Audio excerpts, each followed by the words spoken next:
Welcome to yet another episode of Cult of Comics Podcast. I am your host, Tyler Brown. I am joined again per the usual team of Sean Walsh and Josh Craven today. How's it going, boys? Hola. Oh, yeah. Finger guns. Finger gun everybody all night. It is a very mediocre Sunday, February 28th, and there's actually a bit of news to talk about. What we're going to... wait, is this going to be the news episode? I forget. Yeah. You've already started with news. Let's do news. Cool. We're going to do news. Let's talk about news. News. There has been few things here and there, not a whole lot to talk about, but the big thing is the latest conversation being had revolving around Superman with Ta-Nehisi Coates, who I've just learned that I've been saying his name completely incorrectly this entire time around. He's apparently being spotted, looked after to write the next Superman movie, possibly a reboot, which will be produced by JJ Abrams. It seems to be conversation with everybody that Black Superman is going to be the thing here right now. Tom Taylor posted on his social media on Instagram the context of thing. Well, he was showing images of what's that alternate universe Superman's name? Calvin Ellis, who I believe was created by Grant Morrison from the Action Comics run, right? Yeah, cool. Modeled after President Obama. Yeah, which I hate. I hate it so much. It's the cringiest thing you could ever do. But I'm not really opposed to the idea of a Black Superman. I don't think that that's really a big issue with me. I feel like that. Do you think this will be part of the DCEU? I think that if this is tied to it's going to be tied to Multiverse of Madness, Doctor Strange. You think so? They're going to tie into Marvel. God damn you. I think that this is going to be something that's tied into the Pattinson Batman, Bat-Pat. Oh, okay. I think that that's going to be tied into that universe. I think that what they're probably going to try to do, because I mean, realistically, at this point, Warner Brothers is just like no Henry Cavill. Henry Cavill has said that he wanted to do more with the character, and at this point I think that Snyder ruined everything so bad that they just have to start from scratch at this point. I mean, even the David Ayer Suicide Squad was tied to it, so Man of Steel came out 8 years ago now. 2013. Yep, 2013. I remember seeing that in theaters and then being like Robert Downey Jr. played Iron Man for 11 years, and that was a long stretch. So they need to do something in the next couple of years. Yeah, and he didn't have to quite stay in shape like these guys do. All of the Chris's have said it's exhausting to stay in shape. Henry Cavill is a really he's a funny dude. So when he was originally given the option for the role, he actually almost didn't get it because he was so addicted to playing WoW. He is a massive gamer, like a massive nerd. Yeah, they called him to offer him the role, and he didn't answer him. He didn't answer his phone because it was behind him while he's playing World of Warcraft. What was the interview? He was saying something along the lines of I couldn't be bothered because it was the phone's over there. I got my video game right here. He's so funny. He said something kind of when he was talking about his role in The Witcher, about how he was just immersed in the video games, and he's like, I love these video games, they're so good. And then I found out the books exist, and I'm like, oh my god, I got to read all these books. And all of his castmates are just sitting there just like, yeah, they have no fucking idea what he's talking about. They're like, books, games, we don't know this. And they're just like, we're okay. I'm not a Witcher fan. Well, you're wrong. The game is good. The game is good. You. Look at me in the fucking eyes. It's not good. It's perfect. It's very good. Did it start out perfect though? The third? Yes, absolutely. God, yes. No. Everything about it is fuck you. It came out a buggy mess like Cyberpunk. Okay. Buggy mess aside. Yeah. I played that nonstop. I got so immersed in that fucking game. I am in a bid on eBay right now to buy a Gwent card game set because I'm so fucking in love with that universe. I've read 2 of the books and they are incohesive messes at points. You are completely wrong, but that's okay. Hey, at least have you read the books? Read it so he could share his opinion. Okay. You know what? There are some bits that are really, really good, but then there'll just be pages where I can't follow what's happening at all. I think the problem is that there's been a lot of translation issues. Yeah. I'm willing to accept in the original translation they are probably masterpieces, but in the English translation, like I've seen mistakes page to page. The story is fire the editor. It's impossible to follow in places. Sapkowski has said that the translations have been a pain with him before. He also has said that he was very confused about how like the video games like went the direction that they did. Personally, I mean, that first book, it will always be the conversation that Geralt has with the monster who haunts the mansion is one of my favorite things that I've read in a fantasy book. Love that sequence so much. We're getting a little off topic here, so we'll come back to comic books and Superman right now. What do you guys feel about the idea of Black Superman? Go for it. I'm about to have what might be deemed a controversial opinion. I am for it as long as it's not Kal-El Clark Kent. You mean if they stick with the Calvin Ellis? Yeah, like if they want to do that story, that's an established character, like that's fine. But I hate when they... It's hard to say race swap because he's an alien. That was one of the best parts about Spider-Man Homecoming, is that they just completely skipped over the Uncle Ben stuff. Like they pretty much did like a different direction than the past two iterations. So well, I think they had a new iteration for this, that would be fantastic. I'm feeling mixed right now because a part of me is kind of like, I don't know how much it matters if they make Clark Kent Kal-El Black because, you know, he's an alien from another world, kind of like what you had said. But I feel go ahead. Yeah, I was just saying, like, yeah, I can understand like he's an alien, so it's not really, it's hard to say it's a race swap, but like he has an established look, and I just don't like race swapping existing characters. Especially in media, like so many of like the redhead characters from DC have been made black. Especially like DC. Yeah, we have Ariel as well. Ariel, Annie. Yeah. And it's Hermione. With Nick Fury, at least they were like, we're gonna model this after the Ultimate Nick Fury character, which when I heard about Sam Jackson playing the character, I was like, fuck yeah, I'm absolutely for this. I hate how in the comics now they got rid of white Nick Fury and he's been living on the moon forever now, and then they're just like, oh well, here's this new black Nick Fury and he's his kid or whatever the fucking story is. Okay, so both of them do exist in the they do now, Marvel but universe. It's one of those, it's this thing where the success of the films has made the comics change, and I hate when they do that. I really hate it. So okay, here's my take on this. Superman, a big reason why he works is because of his privilege, in my opinion. I think that his privilege as a white looking person, perceived white human, is one of the reasons why he's able to get away with doing a lot of the stuff that he does. It's like that scene from The Other History of DCU #1 where Black Lightning's like, just by this, like he's the most like average looking guy you could imagine, but he still just wants to fit in. I can't remember the exact quote, but it was something along those lines. Well, he basically, I mean, I think that there's 81 years of Superman comics that revolve around his white privilege kind of interfering with, I mean, that thing that he was called out for in that comic, which was, you know, like, why don't, if you're this powerful and this strong, I mean, why don't you, which has been brought up before, why don't you, you know, dismantle every nuclear bomb? Okay, well, if you can do that, then why don't you go and then fix what's the problem in every hood, in every ghetto? Yeah.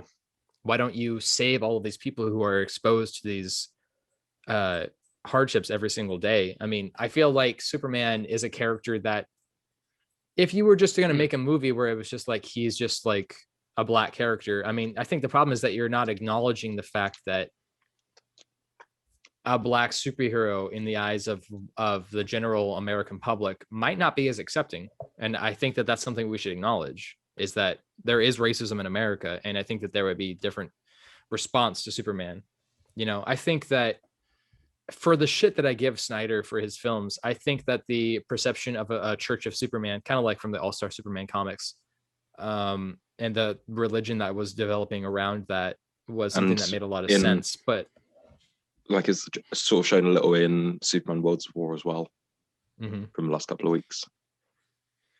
I mean, ultimately it comes down to he's a fictional character. Whatever. I mean, it's going to be a fun story. If they're going to do something like this, though, I think that they need to be considerate of that. And I think that this is one of the problems that people like when you have Idris Elba playing a Viking character in a Thor movie. It's not historically accurate, but it's a superhero film, so who cares? Yeah, you know? Yeah.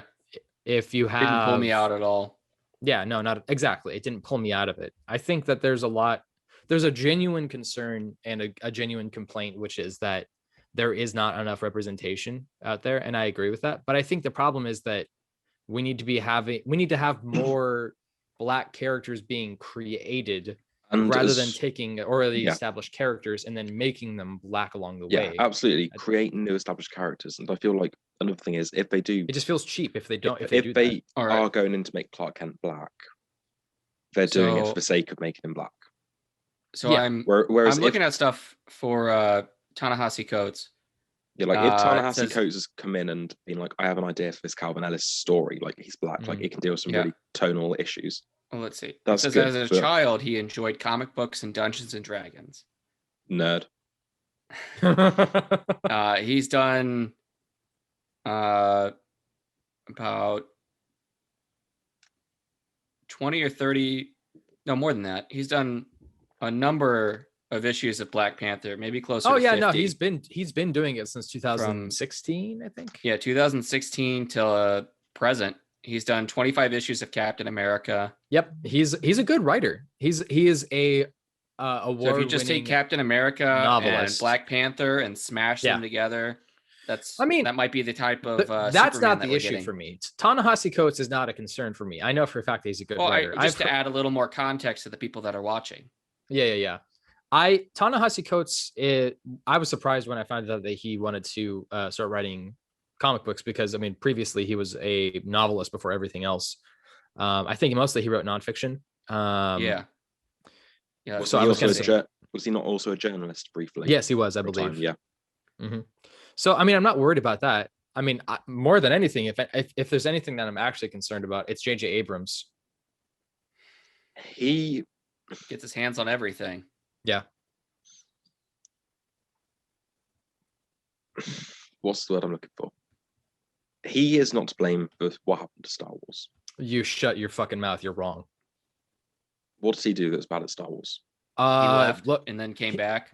No, he did that. He was literally all that was responsible for that last Star Wars film. He wrote and directed it. Chris Terrio wrote it. Who's Chris Terrio? He also wrote Batman vs Superman and Justice League. I thought that was David Goyer. He did Man of Steel. I don't even know who Chris Terrio is. He won an Oscar for Argo, and since then it's just sort of been put on a lot of big budget stuff. He won an Oscar? Really? Yeah. Huh. This is the first time I'm hearing about this. There's been reports of JJ Abrams having like full-blown shouting matches with the Lucasfilm exec saying, if you want to make these changes, put directed by Disney on it instead of my name. And he also reportedly didn't see the final cut until the premiere. Oh, yeah. Yeah. What? So Goyer did the earlier draft, and then Terrio came in and rewrote for Man of Steel. So Terrio did Batman v Superman, Man of Steel, and Justice League. Yeah, so maybe the problem wasn't Snyder. Did you say Snyder or Abrams? I said maybe the problem wasn't Snyder or Abrams. Mm. He wrote Argo.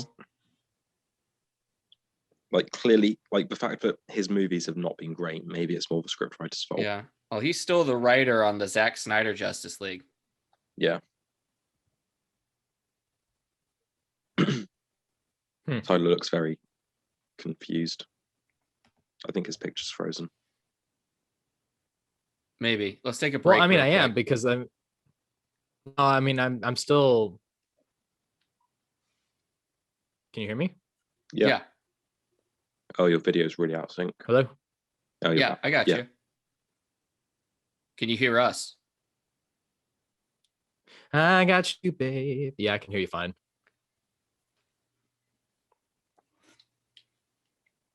What was your point? Hooray for editing. All right, well, whatever.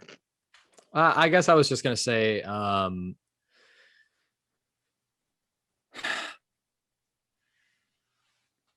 don't know. That gives me a different perspective on some of the films that I've seen that I thought were absolutely trash.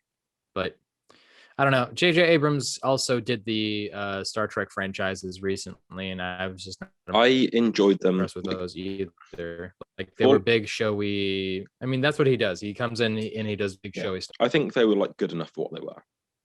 Like they were entertaining to watch. I don't regret seeing them. I could easily rewatch them. Yeah, that was like, you know, Star Trek, and then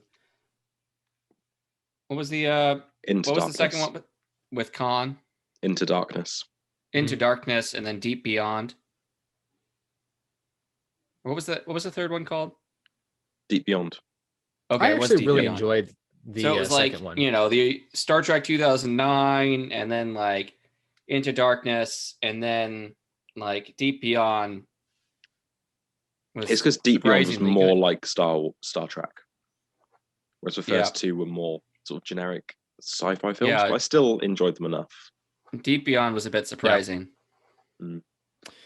I've heard, I think I heard a year or two back that JJ Abrams was going to be producing the Superman movie again, but I guess we've just been kind of waiting for this to come out now. I also heard that JJ Abrams was going to do the next Green Lantern film, which I actually am hopeful for, because as much as I dislike some of the things Abrams has done, I think that, oh yeah. Okay. In an interview with Kevin Smith that was being chatted over and thrown around, I still want Mad Ghost to be involved, obviously, but I think that Abrams does the amount of grandiose visual storytelling that I think would be really good for Superman and Green Lantern. I guess my overall feeling is like, I'm not opposed to Black Superman. I just think that it's just tiresome that Hollywood wants to keep doing this instead of just, you know, putting out good stuff. Yeah, that's why I do hope it is Calvin Ellis, because otherwise they're making Clark Kent black for the sake of diversity, and at that point they're forcing it instead of making him black. Yeah. So what we're saying is we're just going to hold off judgment till we find out more. Yeah, it's too early to say, really. Well, I'm gonna hold off judgment until I actually watch it, honestly. Like, if he, like, for all I know, it could be the greatest actor in the world, and I'll still listen. I mean, I'm not gonna make a judgment and say I hate. I'll wait to the trailer that I hate it before I've even seen it. Let's be honest. Yeah, we're all going to watch I think it regardless point, of the trailer and cast. Yeah, and it's on the list. But the question is, are you going to watch it opening day or wait? No, I don't think I see any movie opening day. Yeah. We'll find out then. Let me put it this way. I didn't even bother going to the theaters and watching Suicide Squad. I went and torrented it. I still haven't seen it. Don't put yourself through it. I could watch it tonight. Terrible. It's literally one of the worst things you've ever seen. That's on HBO Max, and I think I could watch it tonight. Still haven't. Well, speaking of that, just Constantine is back on HBO Max. The show. Keanu Reeves. Oh, yeah, it's Constantine, eh? Constantine. Oh, okay. Which is apparently getting a sequel at some point. Yeah. Which I'm very excited supposedly. for.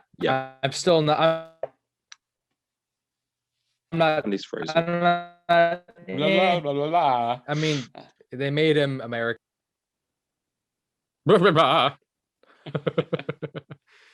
I don't know. I wasn't a fan of it. Moving on to the next story. The only bit of that sentence I heard you say was he's American, so like that's the thing. It was a good sci-fi movie. It was a good supernatural movie, but it wasn't a good Constantine movie. Anyway, in other news, the Spider-Man movie title has been revealed. It's going to be called No Way Home, and a picture has been produced on social media showing images of the movie poster. Is this correct? I think that's the movie poster, right? Maybe a title card. The title card's been released, but not the poster. What's the difference between a title card and a movie poster? Title card just has the title of the movie on it. Yeah. Poster might have people and objects and. Other nouns. things. Yeah, if you would like to see a movie poster, there we go. That's a movie poster. Yeah. That's a movie poster? A movie poster. Where? Yeah. The Back to the Future movie poster. That's an okay movie poster. That movie was so-so. Oh, fuck Shut you. your mouth. Out of all the things that you're like, oh no, you're wrong. You're wrong And about then that. you come out with that opinion. Jesus It is Christ. a really good movie. It's one of the best movies ever. Yeah. Yeah. So this is a big whiteboard that people have already started speculating all about. I mean, one of the first things you see is home worlds, and it's crossed out. It says boring. Home sweet home. No. Work from home. Alone. Please. No, we can't do that. Whoa. Nope, can't do that. Want to go home. We're already there. So it's a lot all of the fun doodles. I don't know what that like I- kind of diamond flux capacitor thing is. That's the Stark thing. Is that It looks Yeah, like a it's a Stark flux emblem. capacitor. It's the Stark emblem. It's the most recent one. Remember, because he remade it in Iron Man 2? I mean, it's That's got, like, the top kind of- left, but top center right, Top center right. just above stay at home, stop. Oh, you know what? Mine has a weird cutoff sort Oh, there. that's what you're looking at. Yeah, that's the arc reactor. Yeah. maybe. But go to the Well- right hand side where it's got like what does look like a flux capacitor. Oh yeah, that too. Whiteboard. Hang on a second. Because the only one that I've seen is the one that's cut off, so I can't really get to. I don't really I see. sent one to the chat. Oh, good for you. What you want? Do you want a fucking cookie? Give it to me. Give it to my baby. Give it to me, babe. Anyways, so Tom Holland has said that his contract is going to be up after this, and that he is no longer going to be doing Spider-Man stuff, which I don't But believe he's at all. willing to do more. I don't believe it at all that this is the end of it for him. It seems like Yeah, but he's put himself in a very powerful position right now. Because if his contract is up after this movie, anything like if he doesn't return, that's all on Sony. Because he has said, I'm happy to return. I want to return. If they want me, I will be there. mm-hmm. So Yeah. he's put himself in a powerful negotiation place where if he isn't in the movie for any reason, it's Sony's fault from the general public's point of view. You give him all the money. He deserves it. So he is at this point working on some other films. He's working on a new film coming up where he's playing a heroin addict with Daisy Ridley. I forgot what it's called. You've combined two different You've combined two different movies. Yeah, Oh, have I? the heroin. Yeah, one's the not one where he's a Ridley. heroin addict. He's a that one's coming out. That's Cherry. He's Okay. It's him in like Iraq. The other one is shit. What's the one where you can hear the thoughts of other people? Psychic? Silence of some sort. I don't know. Let's just look up his IMDb. That's what I'm page. doing as we speak. Okay. Well, I mean, I guess the thing I was just trying to get at was that, you know, I mean, he's got these projects that are going to be coming out soon. He's been talking up and just finished filming the Uncharted film. Chaos which Walking was the other one. Chaos Walking. Yes, that's it. Okay. Cherry, cool. Chaos Walking, Uncharted. I hate GQ magazine interviews because they always All end up CH being like stuff. over the. They're always over the top. With his GQ magazine interview, talked about, and you know that he's grown out of his Spider-Man character because the first words out of his mouth are heroin and dildo, and I know that he's a talented actor now and an adult. And it's like, Yeah. get fucked. It's We like can't just have because an it's a adult superhero. Peter Parker. Apparently never, not at all. It's like a huge fucking deal. I mean, so the Russo brothers had mentioned recently that they actually had to fight to get Tom Holland to play the character. There was an interview that just talked about this, and Sony apparently The character in Cherry. no, Because in the Spider-Man. Russos were the ones doing that as well. That's Yeah, a I didn't know Russo that. film. That's awesome. Apparently they had to like fight tooth and nail with Sony to get him to actually play the character because this was going to be the first time that they were going to actually have a teenage, air quotes, And teenage, yeah, Spider-Man. teenage, like 18, 19. Yeah, they keep calling him kid, and I'm like, don't do that, man. The guy's like 18. Come on, stop it. I Or called he someone a was kid. 18 at the time. I called someone a kid the other day. It was like 10 years old for me, and you were like, "Why are you calling them a kid?" Oh. Yeah, because it was weird. It's Yeah, 'cause, Cherry like, just came out on Friday. it really. Yep. theaters on Friday. What theaters? 26th.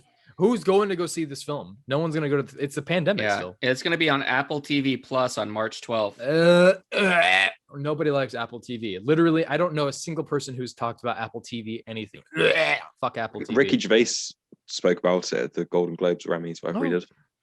Oh yeah, you know what? That was a couple of years back, wasn't it? Where he was like shitting all over everybody who was like, "I love how all of you are preaching." He mentioned Apple and sweatshops, and he was like, "You'll come up here, you get very preachy, but if ISIS started a streaming service, you'd call your agent." It's true. They have he's fucking right. Star power in this. In what? In Cherry. Well, I mean, it seems like it's a pretty intense project. I recognize none of these names. List the names. Well, you're not an American, so. Oh, I recognize Damon Wayans Jr. Yeah. Oh, wow. Do you know Thomas Lennon? No. Thomas Lennon. He sounds familiar. What's he been in? Lieutenant Dangle from Reno 911. Oh, I love him. Is Cherry a comedy? No. Well, then you just listed two comedians. Yeah, I know. It might be, but it's supposed to be very serious. Rough. Yeah. Well, I mean, he plays a big. He's robbing banks to support his opioid addiction. He loses his wife. Yeah, it really does sound like a typical rom-com. An army medic suffering from PTSD becomes a serial bank robber after an addiction to drugs puts him in debt. Yeah, and his wife dies. Fun for the whole family. Sounds like a comedy to me. Yeah. Yeah. Have you guys seen Death at a Funeral? No. It's one of the funniest things I've ever seen in my entire life. It has Alan Tudyk. Say no more. So you had me at Alan Tudyk. I'm not even joking. I've never laughed so hard. Oh, and Peter Dinklage. This is the one with James Marsden, where he's just high as fuck. That's the American version. Don't watch the American version. My bad. Yeah. If you want to watch the English version, that's the good one. Yeah. The remake is weird. I saw a little bit of it and I was like, I'm done. I've already seen this film. Like, I don't need to see a remake of a good film. Like, don't need it. So the English version directed by Frank Oz. That's neat. Yeah. So the English version has Tudyk and Dinklage in. That's weird. Dinklage is in both. Yeah. Huh. Yeah, it's really weird. He reprised the exact role. I don't really get it. It's very strange. Brimner. I have a hard time believing anything that Tom Holland says anymore at this point because I mean I really do. I mean he's definitely. He said his spoilers are definitely scripted. They tell him the wrong things to keep him, like, oh, I can't tell this secret that's not actually true. No, I think it's very played up with the camera. I think he knows a lot about what's going on, and he just he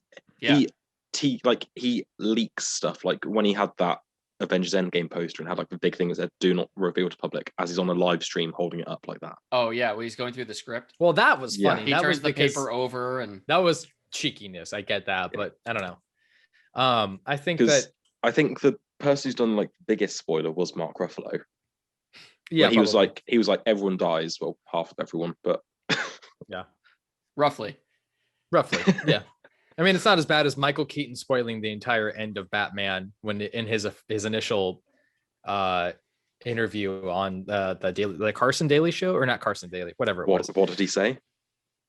He said he literally spoiled the whole movie. He was like, yeah, Joker is there. He ends up killing Batman's parents, but you don't know until the end of the movie. I'm kind of spoiling the movie right now.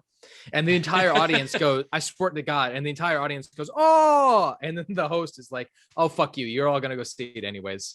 It's really weird. It's very strange. I have a hard time believing that this is going to be the last time we see Tom Holland play this role because he has said he will be really willing to do a film with Tom Hardy's Venom or a movie in the Venom universe. And to me, that is How do we know this isn't already going to have Venom or Sony, and Sony is totally going to do it because Sony is like, yeah, I want money. I don't care about making a good product at all. Money is we good. love making. If they like making money, then why do they fuck over all of their movies and ruin them? Because they have no concept of how to make something good. Literally look at every PlayStation. There's just so many issues that they've had with them. I love the games that come out of it, but goddamn, my PlayStation 2 is still going strong. Do you have any idea the amount of times I've had to reset the laser on my PS2?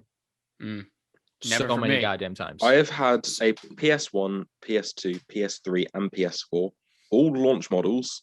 Never had a single problem with any of them. Really? Yeah. That's surprising. Like, Yeah, that actually there's is really always problems surprising. at launch, but I think I got sorry, it's not I a got, launch. like, the It's not the PS2 Slim. launch big PS2. It's PS3. It's the PS3, like the smaller one. Slim. Oh, okay. Is Yeah, it I got the Slim? 'Cause PS2 Slim They that you can released just, like put three in your different pocket. versions. No, I've got like the If you had fat cargo PS2. pants, you could put the PS2 in your pocket.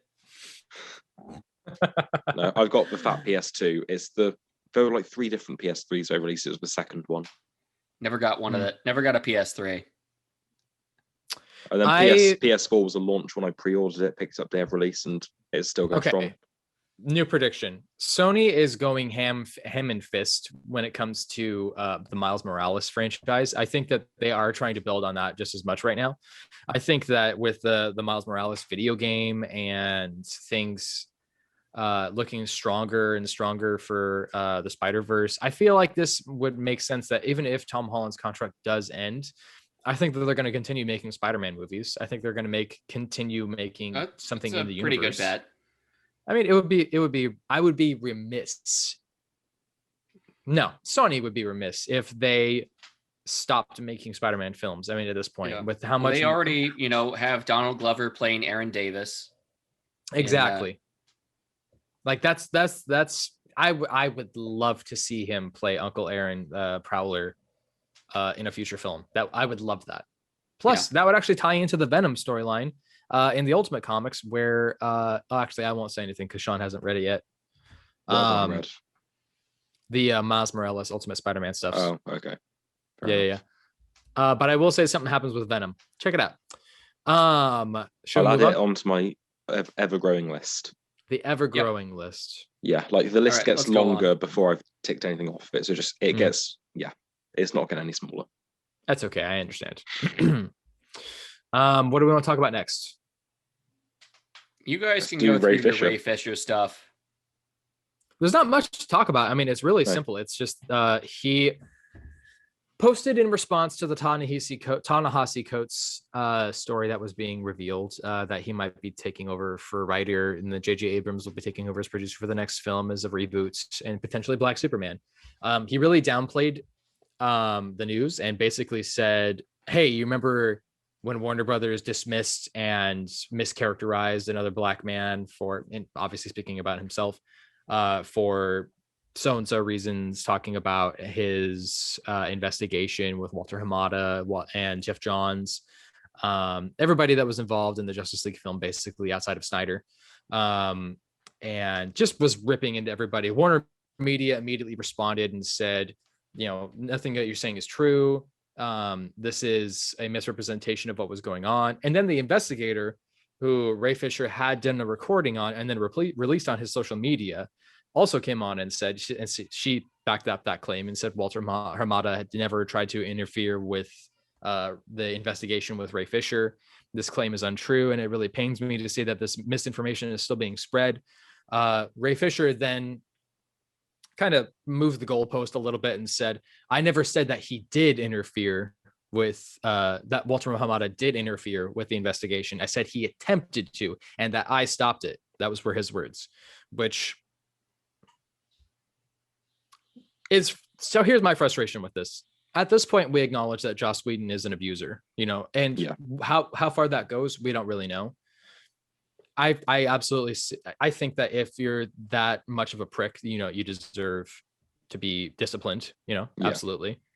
I think that this is detracting from the real issue at this point. I feel like Ray Fisher maybe has brought to light some real things that are a big issue in the industry. But I feel like this is still going on. And I think that along with a lot of other people that I know, are still going, why is this still like ongoing at this point? Why does he keep? Can I just ask a question? And sure. This isn't me trying to defend any behavior, but why is it that James Cameron is heralded as a master filmmaker when he would abuse his cast on set? He had during the filming of Avatar, he was known to nail gun people's phones to the wall if it went off during a shoot.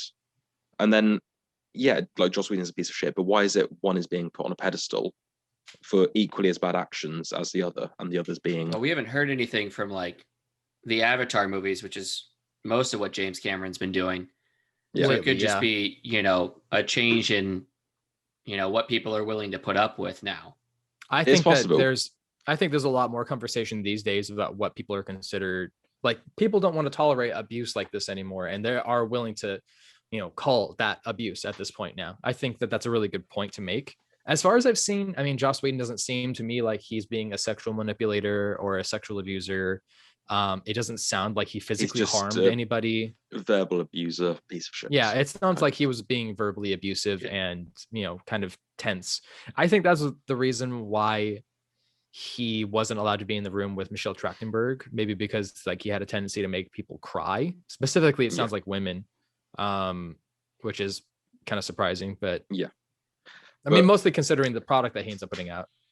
The fact that now the investigators come out and been like, yeah, Ray Fisher is spreading misinformation, makes me hopeful that some of what he said about Jeff Johns, or I say some of what he said, he hasn't really said anything. But no, he really hasn't. I hope some of his vague accusations against Jeff Johns sort of turn out to be nothing, and maybe just, my hope is Jeff was just sort of not, like, he was under a lot of stress and not really reciprocative of complaints about the work environment. Mm-hmm. Yeah, it seems, I don't know if like some people get pulled into it, like Jeff Johns, like, oh, he's at fault because he allowed it to happen. He didn't. But yeah. He enabled it to happen or something like that. Yeah. Yeah. This brings me on to another bit of news about Jeff Johns this week, where a former scriptwriter for the Superman and Lois show said Jeff Johns expressed, and it also ties into a little Justice League, he expressed racist behavior on set or during the writing process, which, hearing her talk about it, or I think it was her, it could potentially have been a guy. If it was the one I'm thinking of, then she was fired from set. Yeah, I remember her. Yeah. She wanted to make Mara and Pa Kent black for diversity. And he was like, really? Yeah, why? nah. Because she wanted them to be black for diversity. Doesn't really change anything. So, yeah, I mean, you really could do that. And then Jeff was like, yeah, nah. And then she was eventually fired because apparently her scripts were poor. Well, everyone would know that Clark was adopted. She's from now the start. saying, yeah, but now she's saying like, oh, it was because he's racist, and I was fired because he was racist. And it's like, I haven't watched any of the Supergirl TV show. They hadn't introduced Ma and Pa Kent in there at all? I only watched like half of season 1, so I don't really know. Okay. Wait, well, Superman came in after that. Like, if they had made Ma and Pa Kent black and Superman white, then the world would know that they didn't actually give birth to a kid. That would change the origin story, wouldn't it? And then they would just a little bit. Adopted. They just say we adopted this kid versus, hey, we just had a kid during a snowstorm. The whole thing was, then there's a paper trail. You can prove they didn't adopt him, whereas they said, oh, we just avoided going out in public, and Ma gave birth. I mean, you can throw anything you want out there. Just, don't question the paper trail. Or, oh yeah, they were really good at covering the paper trail back in, but like, then he doesn't have a social, like, he wouldn't have a social security number. He wouldn't have anything. Yeah, no, that's actually a really good point. Like the basis of like the story would be, that's not like impossible to write off. No, just but I think hand wave away. Well, I mean, that's lazy writing at that point, isn't it? Yeah, and I don't think it's racist for him to be like, well, this character's already established white, like it's a spin-off of a white character. We can't make his parents black. Yeah, why wouldn't they all just be black at that point? It's not impossible to do. I mean, like, he's adopted no matter what. You could have anybody adopting him. No, but you're missing the point here. The point is that if you're the reason why they're able to get away with it, and the reason they're able to hide and conceal his identity, is because there was no paper trail. They created paper as well. Now, I don't mean if this sounds racist, but would black people be able to have a family-owned farm going back generations as well? In Kansas? If Ma and Pa were in their 80s, would they have potentially been able to own land since the 30s or 40s? Yeah. I mean, they would have been able to, I think. I mean, don't get me wrong, America's definitely racist, but I think that they would have definitely had the ability to do so. Yeah, this comes from a lack of knowledge on my part about your country's civil rights. No, I mean, obviously I know they were allowed to own land, but like they weren't allowed to sit on the same bit of the bus. No, I see what you're saying. Now, I mean, you're also not 80 years old. They're not 80 years old. for this. You could just have them be, 60 some. Yeah. So bring it forward to them having been born in the, 50s or 60s. Mm-hmm. I got to say, I mean, at this point, I think we need to acknowledge that Warner Brothers really has some bad PR going on. I mean, if it's not one thing, it's another. Warner Brothers is constantly getting berated and being seen as kind of just like enabling bad behaviors at this point, and they really needed to like change up something. They could do some stuff to, put it to rest. They could just, open, be very, have an open book and say, this is what he's accusing us. This is what Ray Fisher's accusing us. These are what they're accusing us of. Just, put it all out on the table. I've never heard of this actress before. What's her name? Nadria? Who are we talking about? Actress or writer? Sorry, the writer is what I meant. Oh, I have no idea. Nadria Tucker. Wednesday, I'm reading off the tweet. Some personal news. Wednesday, I got word that my contract on Superman and Lois won't be extended. My service is no longer needed. So she wasn't fired. The contract was up. And they weren't going to re-up on it. My outline and draft subpar. Obviously, I disagree with that last bit, lol. This after months of me flagging #MeToo jokes in dialogue. So this is from like November last year. So why is this news now? That's weird. So she was a writer on Krypton as well. Which wasn't a great show. She was a story editor for 11 episodes. Writer for 2. Interesting. Story editor, 10 episodes, written at 2 episodes. Apparently, she had a lot of pushback trying to work on this show and trying to defend the Bechdel test, which, if you're not familiar with that, the Bechdel test is the test to state. It's a really easy test to pass. If you pass or fail, to pass means that a woman character does not have her entire character revolve around another male character. There's 3 levels. Yeah. So you have have women talk to each other, have women talk to each other about things that are, not the guys. Not just about obsessing over boys. Yeah. Yeah. So that's like 3 levels there. I've been watching Resident Alien, and they get pretty close to like level 3 there. Really? Yeah, they hit level 3. I feel like sci-fi is not a station that I would hold. I think you guys should check it out. Like the first 2 episodes. Oh, no, I want to check it out. It's Alan Tudyk. Yeah, I'm absolutely curious. I mean, and they focus on other characters besides him. He's great. But they really try and focus on a lot of different characters. She's saying that she had to fight to make sure that the only black faces on screen weren't villains, and that pitching she had to fight to pitch stories for female characters that were apparently being ignored, which powerful. I mean, it's strange considering the title of the show is Superman and Lois, which apparently she had something to do with. Have Lois and Lana talk to each other. They're definitely going to get some scenes together. Where did she say that racism was like the issue? I see racism and sexism.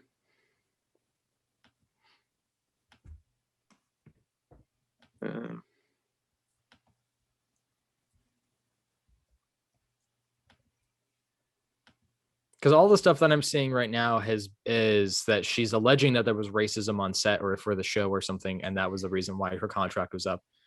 It was something I saw on Reddit after Googling this issue. Give me a second to find it.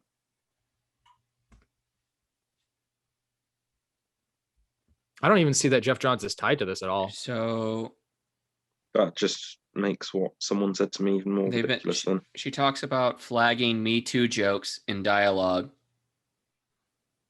Why would there be a Me Too joke in a Superman and Lois show? That's weird.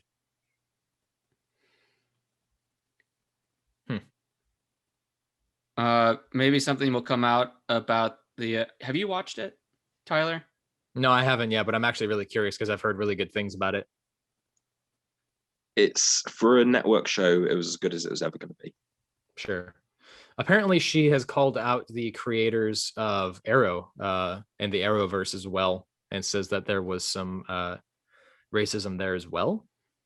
Again, I just searched Jeff Johns and Audrey Tucker, and I don't see anything that like with them tied together like at all. I definitely saw a thread earlier on Reddit about it after Googling it, but now I can't find it. I would hope there would be, conversations between Lois and Lana.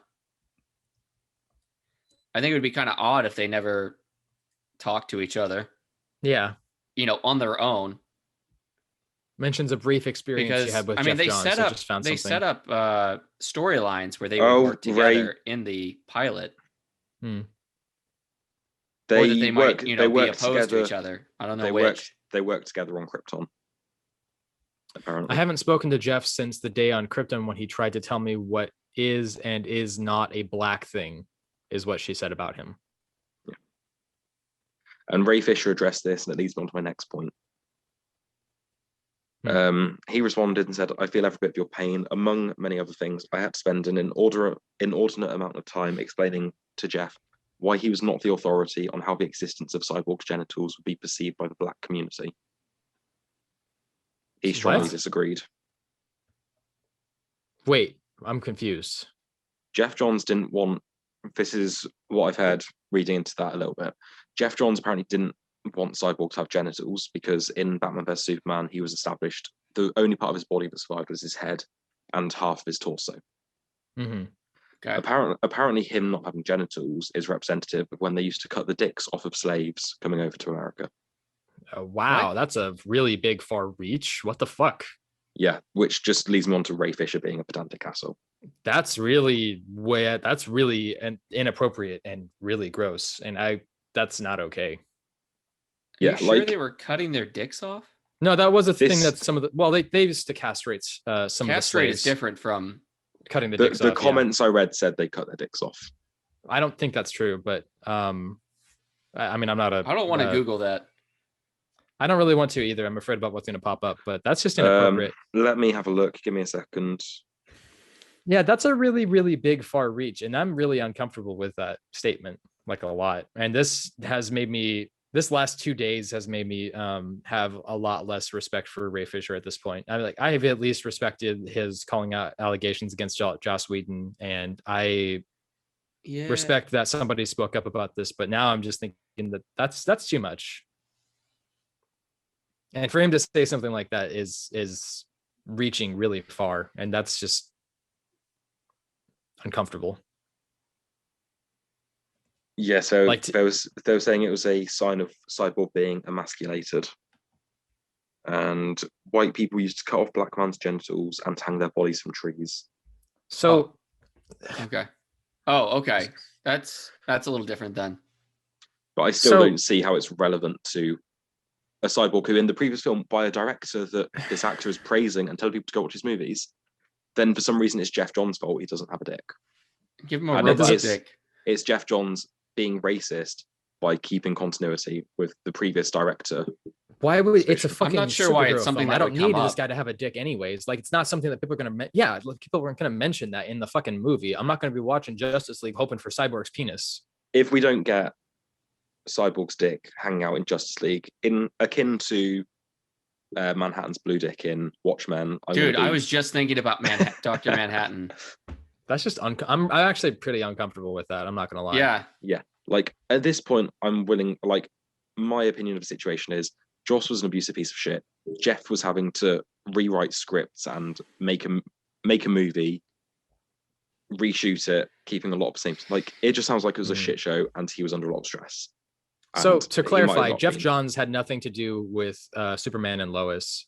No. Nadria Tucker has not had a conversation with him since then, working on Krypton about what was or was not a black thing. She has not been extended on her contract for the show for Superman and Lois because she felt like there was sexism and racism going on within the set. Not directly, but that she was fighting to make sure that privilege wasn't overshadowing the show, which, okay, fine. I think she's saying more than Ray Fisher has. Yeah, no, she's been much more specific. Yeah, unfortunately.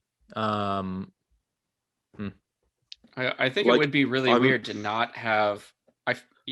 I know I'm coming like a Lois storyline or her even, going off and doing her own thing.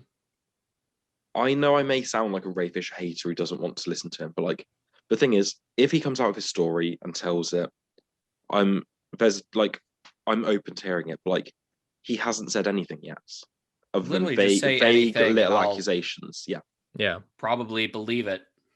yeah. If he gives evidence, like he released this recording of the investigator that was supposedly like his This proof same to all the investigator. doubters. Yeah, this same investigator that he's now discrediting and saying, Yeah. which doesn't make any sense to me. Which, by the way, okay, I'm going to say this now. I'm just going to call this out because I wanted to tweet this out, but I wanted to hold off. This is just the thing that I noticed. For a guy who hates Warner Brothers as much as he does, it's really funny to me that he is hyping up people to go watch this movie on an app that gives money directly to Warner Brothers monthly to go watch it. Hyping that up? Oh yeah, immensely. I mean, he has said that he doesn't care if people torrent it or stream it or whatever as well. But it's like, okay, but if you do that, you're also taking away money maybe like from Zack Snyder. A sort of like contractual obligation that you have to promote the movie? No, he actually has said that they don't want him. He has claimed that Warner Brothers does not want him to hype the movie up and that nothing can stop him from hyping the movie up because he wants Zack to get, Yeah, I assume any contract he had with them has just been terminated now. I mean, he's not going to be making an appearance. So there's another. When you guys sign a contract, you agree to, be in the movie. You agree to, promote the movie, go on. Yeah, but I think after all his like publicity, like drawing attention to abuse went on set, I'm sure they've just sort of like, it's like we're just distancing ourselves as much as possible from you now. Yeah. Well, I mean, he's still getting his money, right? I mean, who knows? I mean, if you have that contract drawn up, I mean, if you have worked on that film, you are legally, being given. I assume he's already been paid for it, no? I assume he doesn't have no freaking idea. I assume he doesn't have a percentage. No, I mean, when you do a film like this, your contracts typically say that you're going to be receiving a certain amount because of like DVD sales or streaming service, etc. I mean, he's a star in the movie. Don't most stars these days get some small percentage? But that's normally when they're a name and they can negotiate it into their contract. So does this mean that Zack Snyder has agreed to give Cyborg a penis in this film? If not, we'll find out. If we see it, then I'm much more willing to believe what Ray's saying. But if we don't see any cyborg dick, then I'm immediately discredited. I mean, I don't think that he's speaking untruths about it. I just think that if that conversation happens, that's a crazy and uncomfortable conversation. Yeah. And if I was sitting there with that, I'd be like, that's weird and you're making me feel uncomfortable. Yeah, absolutely. Anyway, let's talk about something else now because I can't be bothered to give energy to this. It is really frustrating. Speaking of Zack Snyder, we had an Army of the Dead trailer release this week. What did you both think? I think it looks like a movie. It looks like a movie, video game sort of thing. Yeah. Yeah. Of all the zombie movie trailers I've seen, that was one of them. Yes, it's another heist film. Zombies and heist film. You got drugs and heist. Now we got zombies and heist. So, and in addition to the movie, they're doing a prequel movie directed by the whatever the German guy's name is, that is one of the characters in there. He's also a writer-director. So they're doing a prequel movie. They've already shot that. And then they're doing an anime sequel TV show. So Netflix has gone all in. It's strange they've gone all in for a director who hasn't had a box office hit. I feel like the top comment that Zack Snyder hasn't had about Zack Snyder is that he's had like mild when it came to his Dawn of the Dead movie, but he hasn't had a big enough of a hit that means he can just walk into a boardroom and be like, "Give me this." Yeah, he hasn't had that big of a hit. Batman vs Superman should have made $1 billion on character names alone. How much did 300 make? Not $1 billion. Not $1 billion. Like, don't get me wrong, he's definitely made some box office breakers, but he's not. 300 made $500 million. 300, Rise of an Empire. 333. Oh right, they did make a fucking sequel. Weird. He's a producer for these. What does he direct? Which ones has he directed? I think he directed Watchmen. 300. Watchmen. He was director for 300, Watchmen, Sucker Legends Punch, of the Guardians, The Owls of Ga'Hoole. Oh my god, he did that? He directed Tyler just Batman found out v Zack Superman. Snyder directs one of his favorite movies.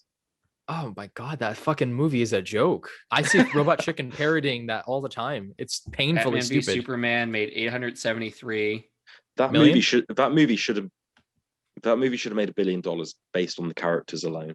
Agreed. But when you make him sheer name recognition. Yeah, the fact I that agree. before it Justice even came League has only made 657 million. Maybe it'll make some more. Dawn of the Dead made 100 million off of $26 million.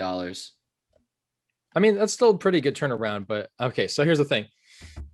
Dawn of the Dead was criticized by somebody that I think was in the horror movie industry as, you know what? It was George Romero, the original director of the original Dawn of the Dead, which is actually the good film. He said it was like a video game. Dawn of the Dead, the remake by Snyder, is basically a video game. You know, it's really good if you want something that has little plot and little character development, and you just want something that just goes big, flashy, in face, go. Yeah, but it's Netflix, and Netflix will just throw money at stuff. Yeah, they will. I'm not excited by it at all. It looks like a video game, and not in a good way. It just looked really. It didn't look bad. It didn't look good. It was just a very generic zombie. So it's movie trailer. Yeah, Matthias I actually feel bad for the Schweighofer. What's his name? Is the actor and director. He's going to be doing. How big is Batista's dick? I don't know. Let's ask Ray Fisher. You guys know that meme? No, I don't know that meme at all. No. Oh, okay. That was they used to interview other wrestlers, and they'd slip that one in. Oh, okay. Oh, wait, wasn't that a late night show host who did that? I don't remember. It's been a while. I just remember the joke. You can Google that. Yeah. And to clarify really quick here, I mean, we're a bunch of dudes that don't work in the industry. I mean, what the fuck do we know? But we have our opinions about stuff we like and we don't. We're reacting to the news we're provided, the Yeah. evidence we see, which is Yeah. And I mean, we basically just making what little formulation, like we're formulating what little opinions we can have on these things based on when more information comes out. Like if Ray Fisher comes out with like even a story, I'm willing to give him more credit. But just the reason I'm so reluctant to believe him is because he has not made any accusations now. He's just vaguely pointed finger at me like, oh, Jeff Johns did something bad. Yeah. He thinks it's okay to cut black people's dicks off, and it's like that's not really what. That was so weird. Nadria Tucker said on Twitter, and then Fisher reblogged this, and I think that this is a good valid point, which is that they don't owe anything to the public, but they've already provided the information to the HR. That's not true. As soon as Ray Fisher posted on Twitter and made it public, he had a duty to the public to give us information. That's a good point. Once you draw attention, I mean, from if the he general public, if he wants us on his side. Other people, don't need as much to hear, but I'd like to hear more. As soon as you want me on your side, he probably doesn't want me on my. No, I mean, I want him to tell his story. As soon as he made it public, that's where he owed it to the public to tell us what happened. Yeah. All these people go around saying like, "Oh, he doesn't owe you an explanation." He does. He came out and accused two of my favorite creators of vague accusations, and as soon as he did that, he had a responsibility to tell people the truth about what happened. I agree. You just need to have follow through. Yeah. No, I mean, I think that's a valid point. I think that I'm not saying live in the dark. I'm not saying that at all, but I am saying that if there is something to be said, then say it. Don't tiptoe around it and then do it for 4 years. Let's get it out there into the open. Let's talk about it. Now, there is a thing that we should mention here. Variety is owned by Warner Brothers, and Variety has been putting out pieces kind of contesting the Ray Fisher claims and everything. So the criticism that Warner Brothers has some sort of a hit piece that they've been putting out hit pieces is half truth, I would say, but that's a valid. But the fact that the investigator who a month ago Ray Fisher was praising and releasing audio of has now come out and told him what he's saying is not true. Yeah. Well, at least that part. I mean, both things could be true. Like, what the investigator said about him before, but also saying, well, hang on, maybe that part's not. The thing that the investigator said before, he released the audio and was like, to everyone who's doubting my story, this will prove I'm right. The recordio was someone who didn't identify themselves in the recording saying, oh, thank you for meeting with me, Ray. You've been a real stand-up guy. Thank you for talking to me for the last couple of hours. Have a great day. Yeah. That was what was said. There was nothing like, there was nothing that proved validity to his story. There's nothing that even addressed his story. It was an unnamed woman in an audio recording saying, "Thank you for meeting with me. Have a good day." Yeah. So how do you know it's the same person?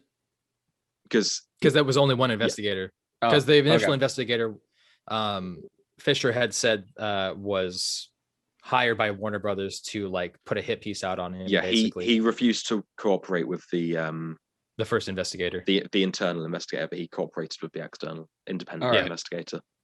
Well, let's move on. Yeah. So DC are releasing a series of audio. What we call them?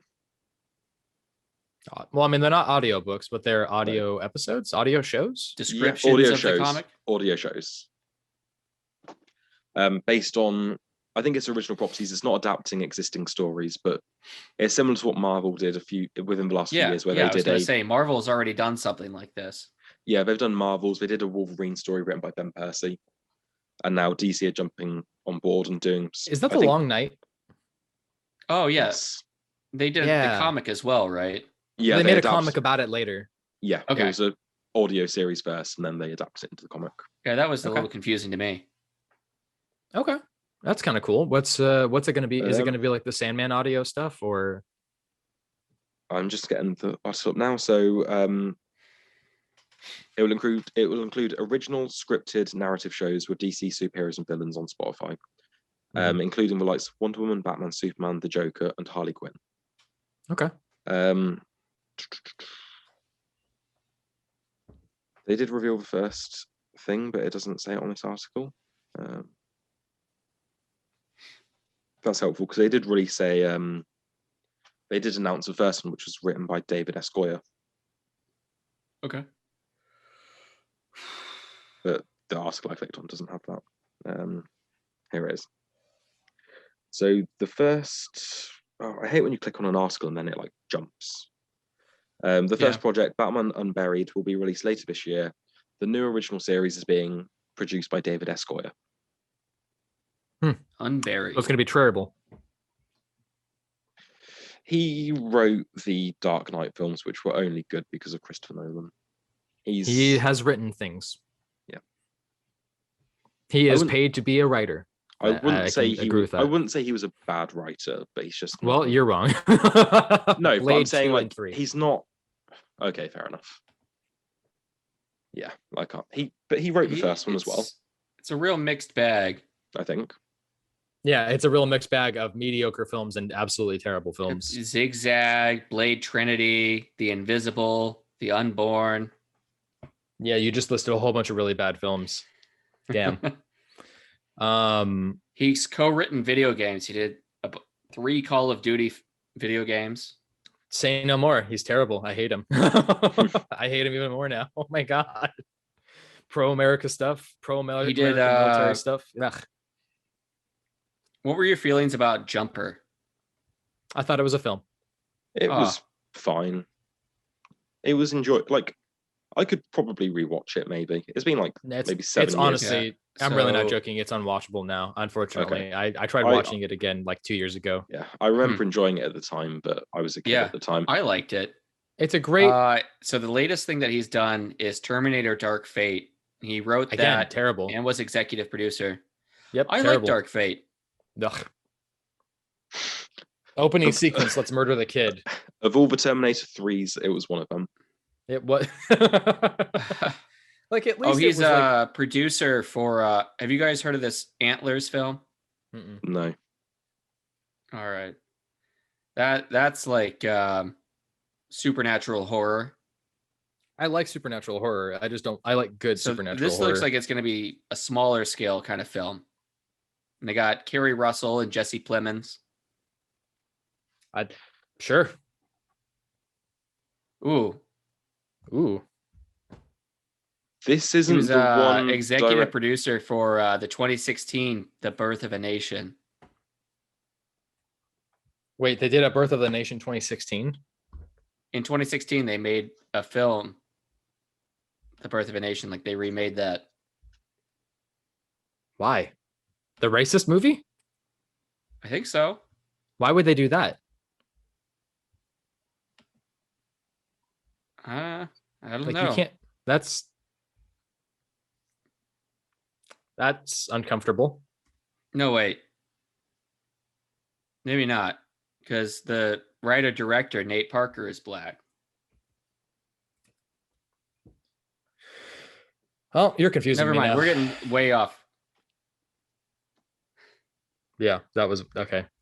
For those who don't know, The Birth of a Nation is one of the earliest films made in America, and it was the film that started the Ku Klux Klan, or rather reignited the Ku Klux Klan. It is a massively racist film that has multiple white people playing blackface. Okay, so it's supposed to be ironic that they use that title. Oh, that's weird. Okay, I mean, if it's an empowerment thing, cool, I guess. You know what's difficult about all of this is that, like, it's hard to try to mediate around these things because, like, I recognize that I have white privilege, right? Like, I recognize that I am a person who has been given a lot of benefits in society just for, looking and behaving the way that I do. I'm not saying that I've had a perfect life, but I definitely recognize that I get certain benefits from looking and being the way that I am. It's hard for me to, like, react to some of these things because, I mean, I recognize that I have that shroud. I have that, clouding some of my judgment, and it's hard because you got to be able to catch yourself in these things. I think that,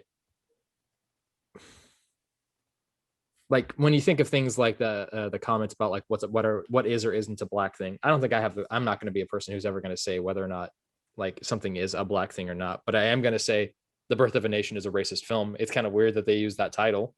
If they're doing it as an empowerment thing, I mean, I guess I don't know anything about the film. Yeah. I had a similar reaction when the alternative food supplement Soylent came out. Mm-hmm.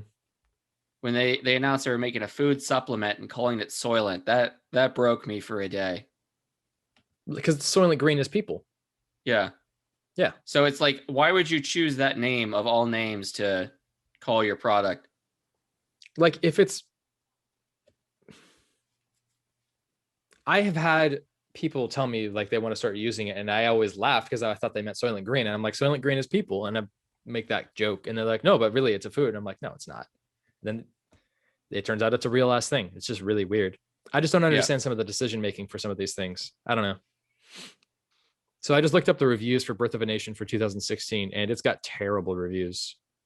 Yeah, I think we're getting a little far off. We were talking about DC audio, and yeah, I stopped paying attention when you went off on that tangent. Yeah, fair. I'm playing on my phone now. We're very professional here. Yeah, welcome to the show. We're very, very professional here. We stay on topic. We get to the point. We cut through the fats. Yeah, we'll trim that. All right, next thing. Yeah. Do we have any other? One more bit of news. Bye Daft Punk. You had a good run. Yeah. Oh yeah. I need to get that Discovery album. You do. Or subscribe to streaming. I have Pandora, man. I have my station. I want to be able to have the CD. I want to be able to pop the CD into my car. You're so retro. Old. Yeah. Old would be like if I had a cassette player. I think CDs are still old enough. Get out of here. Get off my lawn. Discovery was one of their older ones, wasn't it? Yeah.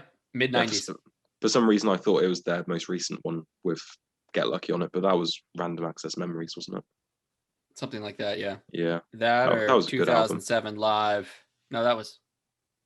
Nah, forget it. I saw someone on, I think it was Instagram, they were like, oh, Daft Punk not doing their job for 8 years and then quitting is mood as fuck. Because, yeah, their last thing was the album of Get Lucky on it in 2013 and the Tron soundtrack as well just before that. Oh, I have that. I was just listening to that the other week.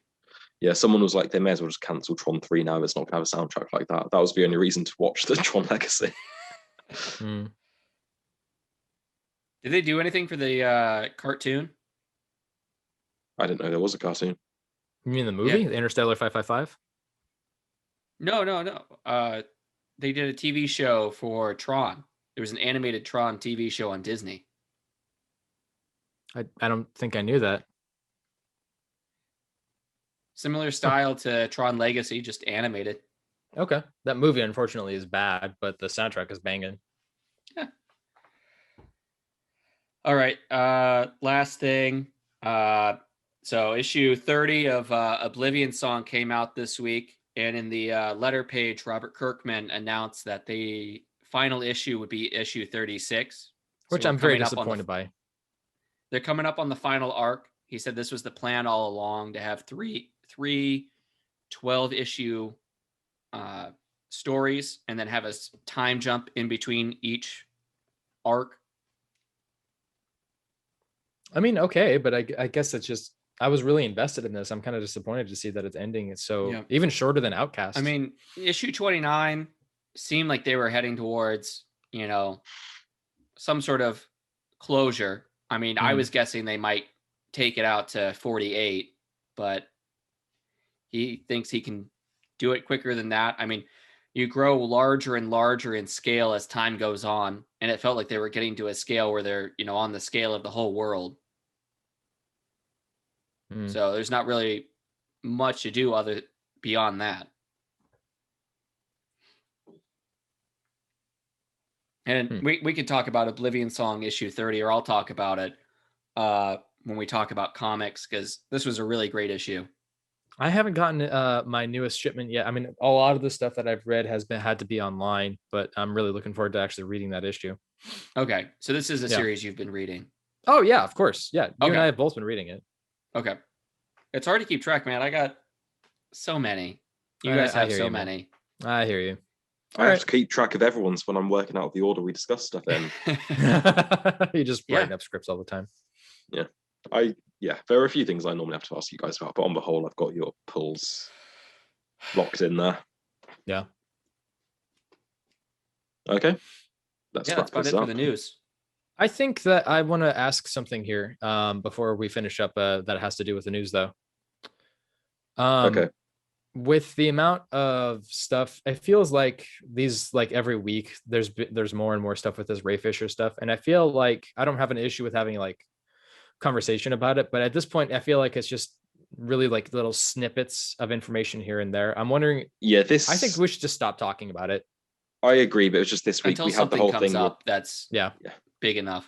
This week it was just the investigator coming out and saying stop spreading misinformation. That was sort of the big thing. Well, because at this point, the investigation's been done. I mean, I don't really know what else there is to say. Throwing vague accusations about online, I'm done caring about, but it was just because the investigator came out, I thought it was worth talking about. No, I mean, I get that too. Because it gives me hope that Jeff Johns is innocent. I just hope that he's not an asshole. That's the only horse I have in this race. Yeah, in the chat earlier, I quoted Darth Vader to you guys. I was like, where is Jeff Johns? Is he safe? You unfortunately do not want. No, I guess the reason I'm saying that is just because I think that we can speculate as much as we want on this, but I mean at this point there's nothing really happening other than in your anger you cancelled him. No. No. Well, at that point I think we're gonna say we're gonna cut it off here. Thank you for listening. Thank you for watching. If you like what you see or like what you hear, give us a like, give us a follow. Most importantly, give us $1. You can find us on Patreon. It's going to be Cult of Comics. For the $1 level or higher, you can watch us spend your money frivolously on coffee, possibly, maybe even some alcohol every once in a while. For the $5 level higher, we can have you have a brand new name. We're going to erase your identity and give you a brand new backstory and give you a new, that's what we'll do. We'll do secret origins for every person who does the $5. Your new name shall be Darth Poodle.